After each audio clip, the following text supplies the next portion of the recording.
It is time for Around the 412 with Smitty and Tyler.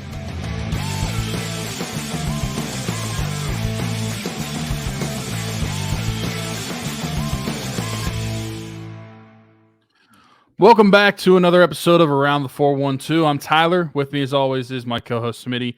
Be sure to go follow us on all over social medias at Around the 412. While you're listening to the show, check out the description. Got a link to Facebook. Everything custom design. It's our friend Haley Wagner's small business. You can check out some of the customized clothing that she's got going on. We have a Facebook link down there, so go check that out.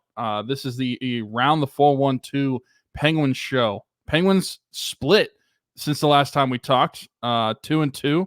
And all of their games were lopsided victories for whoever won them. 2 lopsided victories for the Penguins, and then a lopsided victory for the Devils and the Rangers, which you got to love to see, losing lopsided games to divisional opponents. They're mediocre for sure. They've been mediocre all season pretty much, but I think this pretty much is a solidification that going 500 in these games. They still have some skill, but they're just a mediocre hockey team, and we're probably going to see that for the remainder of the season. Well, I think too, like you look at the Red Wings, just have lost 8 out of 9, or had lost 8 out of 9. I'm not sure what they did in their last game after losing to the Penguins, but they had lost 7 in a row, won, and then lost to the Penguins again, and they are still firmly in the playoff mix. Like nobody seems to want that last wild card. Everybody's kind of in the mix for it. The Penguins were 5 points back when they lost to the Devils in their last game. So I theoretically, they're not out of it, but like we were just talking right before we started recording, and it seems just like they're just going to do this the rest of the way. Win one, lose one, win one, lose one the entire time. And that would put them within that top 10 pick, that protected pick inside the top 10. You said right now it'd be like 9th. Of course, like, you know, that's kind of up to chance, but they would be within the top 10. So, you know, I think that you look at that and like you said, this is about where you feel like this team should be, like the way that they've looked for most of the year. If you told me this is where the Penguins were going to be, would not at all be surprised. I feel like even kind of the goaltending has fallen off as of late. That was something that we've talked about. They haven't even been getting that on a regular basis. I was getting ready up until a couple games ago to get on here and talk about Crosby's, you know, dip in play. And then, you know, he has like 4 points or something in the last 2 games and is back on pace to be a point per game player, which is really the only thing that I'm watching for the rest of the way, is to see if Sidney Crosby becomes a point per game player to tie Gretzky for most consecutive. But yeah, this team, tough to watch most nights. I will say that loss to the Rangers over last weekend, I mean, they gave up 7 goals, but like at least it was fun to watch. They also scored 4. Like if they're going to lose, this is what I said before the year. Like when we weren't sure if the Penguins were going to be good, I at least wanted them to be entertaining. That's what I thought that we were getting, was a different version of a bad Penguins team from last year, where I don't know if everything's going to go well. I'm not sure how Carlson is going to fit in, but I expect them to be a little bit more high octane than the team was last year. And for most of the year, that hasn't been the case. But, you know, getting Michael Bunting in here, I want to talk about him a little bit later, getting Russ back healthy. For some reason have found like this weird combination with Riley Smith, Valtteri Puustinen, and who's the Lars Eller, like really weird trio that all of a sudden seems to have a bunch of chemistry on the third line. But yeah, this team has been exactly what they've looked like for most of the year, and I expect them to be that the rest of the way. What is there, like 14 games left or something like that? They're probably just going to ride this thing out and be 500 the rest of the way. Yeah, I expect that too. And over the last week, when it was really solidified that they were not going to do anything, and I know technically they are what? If you look at the wild card standings right now, they're technically only 6 points out of the wild card, or no, 7 points out of the wild card. So it's feasible to say that they could make it, but you're also relying on other teams to lose, and I just have no expectation of that actually happening. But besides that, it's really hard, and we kind of touched on this last week, where we basically said that it is better for the Penguins, and it's rare that you agreed with this statement. It's better for the Penguins to lose right now than to win. It's better for them to solidify that they get that top 10 protected draft pick than it is to win. To what avail? I mean, if they sneak into a wild card, get bounced in the first round, I have a hard time envisioning them sneaking into a wild card and doing anything in the postseason. Imagine a world where they are outside of the top 10, but also don't make the playoffs. Like that's very possible, and that just That's the sucks to think worst. about. Yeah. That's the worst. And that's why I don't want them to win any games, because it literally can't happen. That is probably the worst case scenario for them, because you don't get the pick and you don't get at least get the chance to make a run in the playoffs because you didn't get there. And I don't know about you, so I'll let you talk about your perspective on it, but it's really hard for me. I think because of the way last season ended too, where last season we were still fighting for a playoff spot. They didn't end up getting one, but they were still in the mix down to the last 2 games. Mm-hmm. Yeah. Season where we are both solidified that we do not want them to win, and seeing them win a couple games since the last time we spoke, it's a weird feeling to me where it's like I almost am regretting them winning those games, even though I enjoy watching them win those individual hockey games. But I'm trying to get it in my head like you shouldn't want to win right now. And it's weird for me to try to make that switch, especially with the Penguins specifically, just because they've been so good for so long that it's tough for me to get the perspective of this is bad for the team that you're winning. You need to lose. Yeah, I mean, we've talked about like tried comparing it in the past to I talked about it last week, like with the Steelers or with the Pirates. With the Pirates, like, regardless of how bad they are, I'm always going to want them to win every single game just because like I think it's been important for them, especially as of late, to like build a culture of winning and those guys get a taste of winning. With the Steelers, like, I feel like that's not even a conversation that we've had to have. Like they're just always in the mix. Yeah, like Tomlin as the head coach, you start at 8 or 9 wins. And then you go up. And then you go there. up with like that is your baseline. So we haven't really had to have that conversation. With the Penguins, that's a good point. Like last year, they controlled their own destiny right until those last 2 games. They played one meaningless game, and it was the very last game of the season. This team very well could play, I don't know, 5-ish, 6-ish games probably, like without having anything to play for.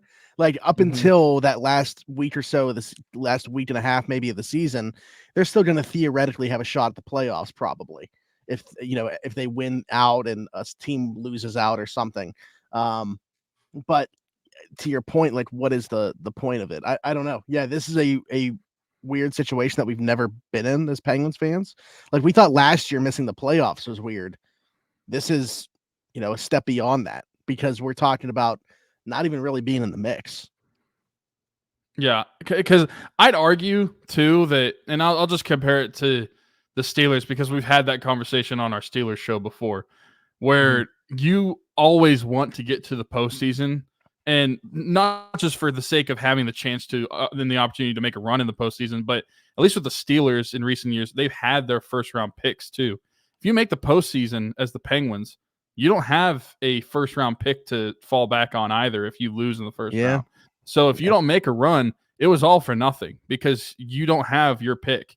That's why it's so different than any other scenario I think we've ever seen that they need to lose because it's top 10 protected. You at best have to be the 10th worst team because you have to get that pick. And so it's just a tough mindset for me to necessarily be in while I'm actually watching the games. When I just sit here talking with you, thinking about it, it's easy for me to say like, "Oh, the Penguins should just lose every game," but it's a tough thing to actually sit through a game and still want that to be the outcome. Yeah, I mean, I will say one of the things that I have enjoyed since he's come over here and the trade has been made has been Michael Bunting, the way that he's fit in. As somebody that was very vocal about that trade and not liking it, I'm not going to go back on it just because of the early returns here. And I didn't really quite, I'll be honest. Like I thought Michael Bunting had a good chance to fit in here, but it was like you were still taking a little bit of a risk in him making $4.5 million for the next 2 seasons after this. I was like, why are we even, they better feel really good about this. And obviously Dubas did, and he's fit in well. I think that he's played well. They've tried him out both on Crosby and Gino's line. And I don't think he's looked out of place. Clearly he fits this system better than the one he's playing in Carolina. Brings an element that they didn't have on this roster beforehand with his, net front presence, ability to play on the boards. He's got some pretty good speed. I think he looks good in transition. Like, I think that there's elements to his game that this team was lacking prior to the trade that he's brought over. So I think he's been a good fit for them for sure. He's somebody that I don't mind having on the roster. I hate that it was at the expense of Jake Gensel, but I think that Michael Bunting is certainly somebody that has fit in well, and I've enjoyed watching him. What have you seen, in just the first handful of games from Michael Bunting as a Penguin? Well, I mean, speaking of both of his goals, and I mentioned this to you, I think before we hit the record button, that it reminds me a lot of Patrick Hornquist. Both of those goals that he has scored, Yeah. and you mentioned too the net front presence. That's something that, oddly enough, the guy that we sent out was one of the only players that had a net front presence since Patrick Hornquist. It was like a different way, though. Like, not to cut you off, but like Gensel was more about the hand-eye deflection. Like Bunting is really getting dirtier. Yeah, absolutely. I mean, it was different. And I wouldn't say Bunting is like Hornquist. I think Bunting has more skill than Hornquist had. He wasn't as nasty in front of the net as Hornquist was, but it still brings an element to the Penguins that was lacking, hasn't been there for a little bit. And I think early returns have been pretty good of him. I like you was kind of questioning whether Bunting was going to be a good piece in this trade. And to us, we didn't even think whenever the Bunting name was coming out that he was going to be the number one piece in the trade. And it turns out that's pretty much is the case. But I do think that the returns have been good. Obviously, it's a small sample size, but 4 points in 7 games, 2 goals. He's done enough for me to not be absolutely ripping my hair out about the trade 2 weeks into it. I think that he's done enough for me to be excited for what he could become, not just for the rest of the season, but there's still 2 years under contract for them left. So we'll see what it's like with a full season with the Penguins. But in the small sample size, I think he's been pretty good. Yeah, he's definitely cut it. And speaking of cut it, Keith's Barbershop, located at 401 Burkitch Way, Suite 2 in Beaver, PA. That is where you can go to get your haircut. They're our sponsor. If you're watching on YouTube, logo right above Tyler, or on the ticker, you will see sponsored by Keith's Barbershop. If you're on audio, that was for you. 401 Burkitch Way, Suite 2 in Beaver, PA. Keith's Barbershop. Christian, Tony, Ashley, they can help you out there. You won't want to go anywhere else. Again, I think I made the joke of, if you are ever in the area, even if you're not local, if you go there and get your hair cut, you're going to want to move here. I'm only half joking when I say that. I mean, legitimately, you might want to move here if you get your hair cut there. Noah Strackbine drives like an hour to get his hair cut there. So goes to show you how good the crew is over there. But yeah, Michael Bunting, definitely have been a fan of what we've seen here early. And again, like, one of the few reasons that I'm watching, we still haven't gotten that Sam Poulin call up though. Like, is that something that's we only got, a couple weeks left in the season? Like, what are we doing? What are they doing? I still don't understand. Like, why are we gonna toy around with the likes of like Jonathan Gruden when we could just bring up Sam Poulin? Right. Like, I genuinely don't understand why you're not bringing him up. And if it's just to save him down in the NHL and then have him be a full-timer immediately in the NHL next season, then maybe that's the case. But you would think that he'd want to dip his toes a little bit this season, especially with the case. Like, you can't seriously tell me. I mean, I guess you could seriously tell me. I was going to say, you can't seriously tell me that Mike Sullivan is still trying to make the playoffs. Like, I understand that they might say that in the media, but they've got to look reality in the mirror at some point and just realize, like, hey, we're not supposed to be winning hockey games right now. Like, there's no point in winning hockey games, and there's no point in some of these guys playing. So it baffles me that he's not up here right now. But it is what it is. I think that it's a shame, but I would expect Sam Poulin to be a favorite to make the roster out of camp next season. Just because you think that a lot of the guys coming that aren't going to be coming back, that were on these 1-year contracts in the bottom 6, you think it's now or never for Sam Poulin too, especially because he's been in the Penguins organization since 2019. We're going on year 5 of him being in the Penguins organization. Something's got to give at some point, and he's playing some decent hockey down in the AHL right now, which is why you'd think it makes sense to bring him up now to the NHL, but I don't know. It seems like they're going to wait. As always, we did put out for questions. I think we only got one that is like specifically to the Penguins. We've got a couple that could bring the Penguins into the conversation. But Michelle said, what are the Penguins going to do next season to fix this awful power play? Who should the Penguins get to fix this mess? When are they going to fire Mike Sullivan, and should he be fired? So there's a lot to unpack there.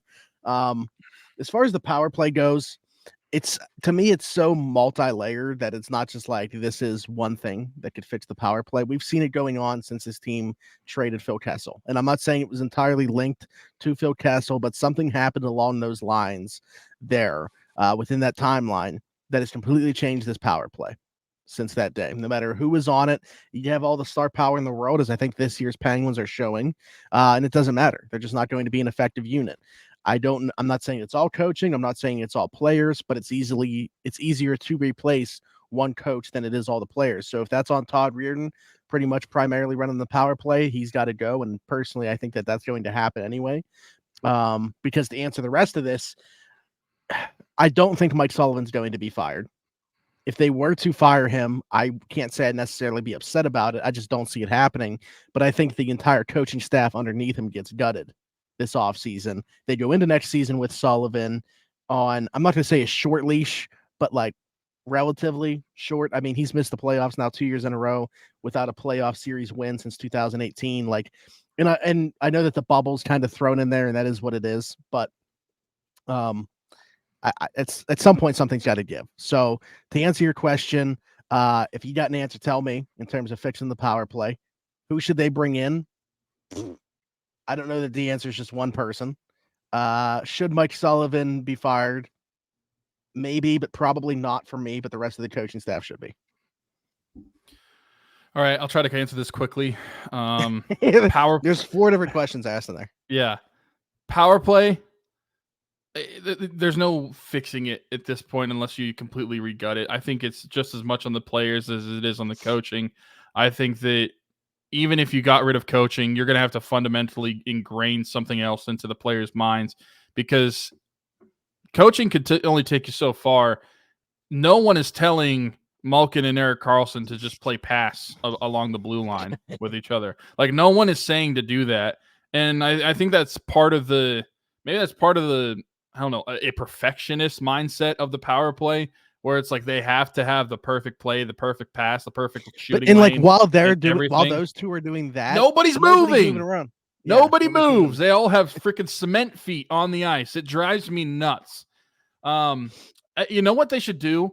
Different sport, but Kyle Dubas should make the Penguins watch videos of Steph Curry on offense when he doesn't have the ball, and then let them be on the power play.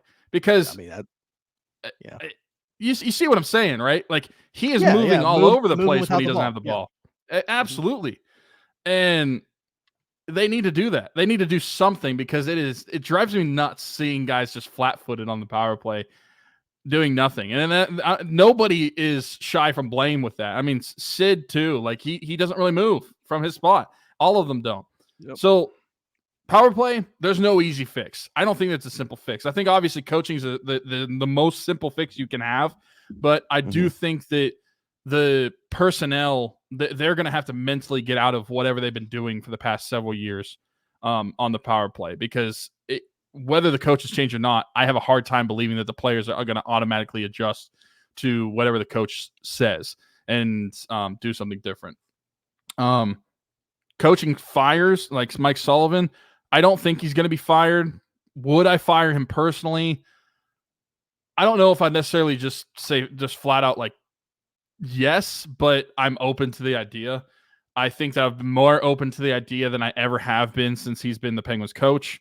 Something's got to give. I mean, even Mike Johnston was fired, and he never missed the playoffs. Mike Sullivan's going to go on 2 years of missing the playoffs. And I understand those are completely different circumstances. The team was not playing well under Mike Johnston. Sure. But the point still stands. Like, he never missed the playoffs in 2014. Yeah, they got bounced in the first round by the Rangers, but it didn't happen. And it's very much a hockey narrative that if you miss the playoffs a couple years in a row, you're going to get canned. So do I think that he should?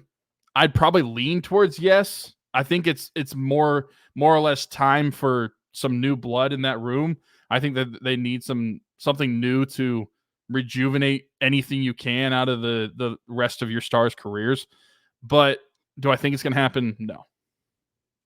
Well, it's funny that you say that, because Ben Torres here with a buzzer beater as a Penguins question says, how many years do we think it takes this team to get back to the Stanley Cup? And Stanley kind Cup? of entering my Man, I think the better question is how many years is it going to take to get back to the playoffs? Because if anybody has a more confident outlook on the Penguins' future than I do, I would love to know why. Because I don't have, without knowing what's going to happen like this summer and what's going to happen with the like draft and like you don't know what their pick's going to be. If they get the number 1 overall pick, that they win the lottery, that completely changes things. But without knowing anything, I feel probably less confident about the Penguins than I do about any of the other teams in Pittsburgh. And so playoff wise, I think they could still be a couple years away from getting even back to just the postseason if everything doesn't go right for them. Stanley Cup, I mean, I think you're looking post Sidney Crosby. I think you're looking whoever the next guys are in Pittsburgh. I do not think that this group is going to make it to another Stanley Cup. Yeah, I mean, I don't think so either. Like with the way that the core is still all providing surplus on their contracts, including Erik Karlsson in that, including the goaltenders on that. They've played, even with, like I said, there's been a little bit of a dip recently. They still played above what their contracts are. And I feel like, outside of Ryan Graves, there is not like contracts on the books that I think are like super detrimental. Like, sure, Rickard Rakell's contract being off the books, I think would be good. We're not sure how Russ is going to continue to age, but like he's still a 20-goal scorer at least. Like, if they had the opportunity to move off that contract, I would probably prefer them to do so, but like it's not hampering them drastically like the Ryan Graves one is. Because I don't think there's anything that they can do with that. You can't buy him out this offseason. Doubt that there's a team that will take that on without attaching another asset. So I just don't think we're having that conversation for like at least another year or two. But point being, I think that there is enough reshaping that could be done to the roster for them to be back in the playoffs next year, assuming that like, Sid, Gino, Letang, Karlsson randomly don't just fall off a cliff. I'm not predicting that to necessarily happen because I don't know what the roster is going to look like next year. But I think like with the cap space they have, with a couple of moves that could be made, like, if they trade Riley Smith, I'm kind of torn on what to do with Eller. Like I wouldn't hate him coming back for that last year of his contract. Yeah, I mean, I'm kind of leaning that way, but I'd be curious. I think you found a third line center that works, and it's the best third line center that has worked for you since Nick Bonino left.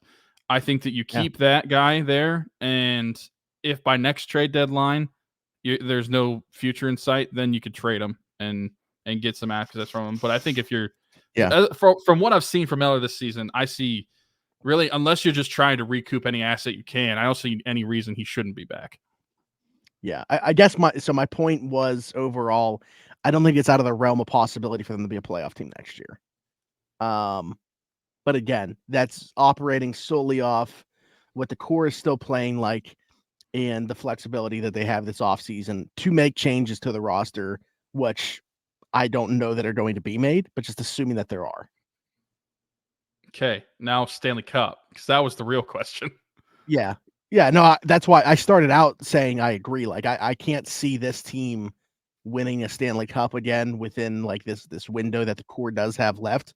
And then once you're beyond that, it's like, who knows? Like, they're gonna have to hit like I'm not saying exactly like Sid because there's only one Sid.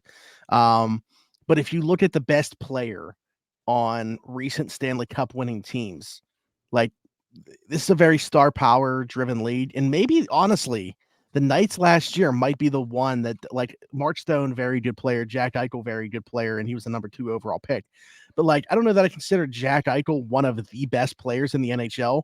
That might be the only time in like recent memory that there wasn't like the guy in the league that was on the team that won the Stanley Cup.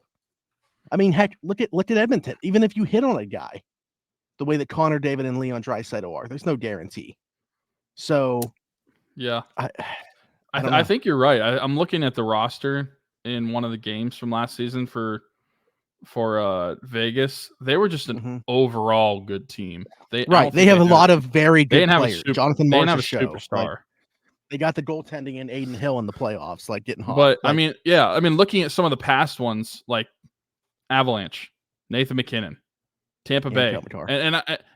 and I'm just naming like the top guy on each team, not just like multiple. Well, the only But reason I just said naming that is people might argue Cale Makar is more important for Colorado than Nate McKinnon. Yeah. Tampa Bay, I mean, you got Stamkos, you got Kucherov. Yeah. St. Louis Blues, that's another one that's like the best player on those teams was probably Pietrangelo at the time. It was probably Bennington, to be honest, in that playoff Specifically for that year, because he's been Middington ever since. Right. But no, Capitals, that's actually a better case to me than Capitals. You had Ovechkin, and I mean, you still had Backstrom, and that was like prime. And the refs. The refs. I'm joking. And then obviously the Penguins, but then I mean, you got Chicago's Cups, Patty Kane, Taves, LA. I mean, LA was probably more well-rounded than like star power. They also had goalie. Their star was their goalie. Yeah. I mean, to me, if like the big three of that would have been Quick, Kopitar, Doughty. Yeah. But man, I forgot how. Good honestly, you saying the Blues is that's the one to me that's like is wild that they won the Stanley Cup. Yeah, because I'm like looking at like you look at that team and there's just not a lot of guys that were guys, if that makes sense. Like, right? Yeah, that was the Ryan O'Reilly year. Like, he was awesome for them, obviously, and I mean he's a good player, but like him and Bennington kind of carried that team in my opinion. Pietrangelo, but man, who else like in that playoffs? I'm looking at their points leaders. Ryan O'Reilly led the team in points. I mean, they had Tarasenko. And it wasn't that the year that he came back from, or was he hurt the following year? Or was that the injury? Tarasenko, let's see, playoffs. Because I'm pretty sure I don't remember him being stellar in that playoffs. Jaden Schwartz he had on that team. He had 17 points in 26 games. Yeah, that's what I'm saying. Like that's like Nick Bonino numbers. Yeah, that's true. Braden Shen, Tyler Bozak, Oscar Sundqvist, Penguins legend. Yeah. I mean, that was just those two. I think the Blues more so than Vegas, but I would say so. Those two teams over the past decade are the two outliers as far as not having a star in their lineup. And they had an unbelievable run by goalie, both of them, that otherwise like Aiden Hill or Jordan Bennington. Which one of them then would you like is repeating that performance? Like, I don't know. So it's interesting, but yeah, the point being, as far as winning a cup, you never know. I mean, it could be as short as like if we get to Sid retiring, whatever the age that is, it could be as short as like 2, 3, 4 years after he retires, depending on what is happening in the Penguins organization. But it could be 20 years from now. We don't know. They could never win another cup. I mean, think about the jokes that we make about the Flyers. Since how long it's been? Since 1967, which is like the expansion era, since the league expanded, the Penguins have the second most Stanley Cup wins. Are they tied? I'm trying to think. No, I think it's the Canadians, and then I think the Canadians have 6 in that time, and the Oilers and the Penguins have 5. Okay. But I mean, it's ridiculous how much success they've had. Don't take for granted what we've gotten to see. But yeah, who knows? I guess we should answer this one on here too. The last thing that we will say, Claire said, "Which of the 3 teams seems closest to making a playoff run?" Feel like I know the answer is not the Penguins. So going back to what we just said, basically, I do think there's a world where next year they're in the playoffs, like at least in the mix, depending on how the roster shakes out. But yeah, like it's so tough because Yeah, it's so tough because you're talking about guaranteed 7-game series where, like, in baseball, if the Pirates make the postseason, they could win 2 out of 3 games and then they're in the next round. Like, do you consider that a run getting to the second round? The Steelers, you're just talking about 1-game playoffs. So if they, win 1 playoff game, was that going on a run?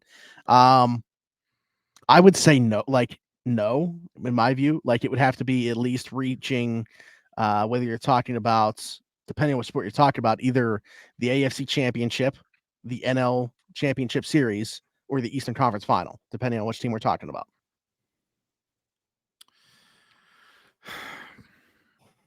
I will say the Steelers are probably closest because I think they have the easiest path to it, looking at not just the team itself, but also the playoff format and everything. Like I think it's harder to make it to the championship series in baseball than it is the AFC Championship of football. I agree. Yeah, and I'm not picking any of those to happen like incredibly soon either. Like, no, I'm not saying there's a 0 chance of it happening, obviously, but I just wouldn't pick it to happen for any of those teams in the very near future. Yeah, I wouldn't either. So, who's more likely to win? I think, or have a run? Steelers. Who has the brightest future? As of right now, I'm still saying Pirates. That's that's crazy, but I can't disagree. I'm excited to see what this year looks like. I think this year tells us what we need to know about the future. I want to revisit this question actually as we get a little bit deeper into this upcoming baseball season, because it might be it might change the way that I view the question. So, but all right, I think that will do it for this episode. A little bit longer of a Penguins episode than we've had recently, which I necessarily wasn't expecting. But hey, keep those questions coming in, even if it's in the comments of this show. Like, subscribe, hit that notification down below. Leave us a 5-star review if you're listening somewhere else, Apple, Spotify, wherever you get your podcast from. At Around the 412 on all socials. Be sure to hit us up over there. You can also send us questions over there. That's how a lot of people do get us our questions for any of the shows. Everything Custom Designs in the description of the show, whether you are watching on YouTube or listening somewhere else. Be sure to check that out. Our friend Haley Wagner, small business, t-shirts, hoodies, a lot of different clothing items, just not hats, but pretty much anything else that you want to have her make, she can do. And finally, as I said at the beginning, Keeks Barbershop, 401 Burkitch Way, Suite 2 in Beaver, PA.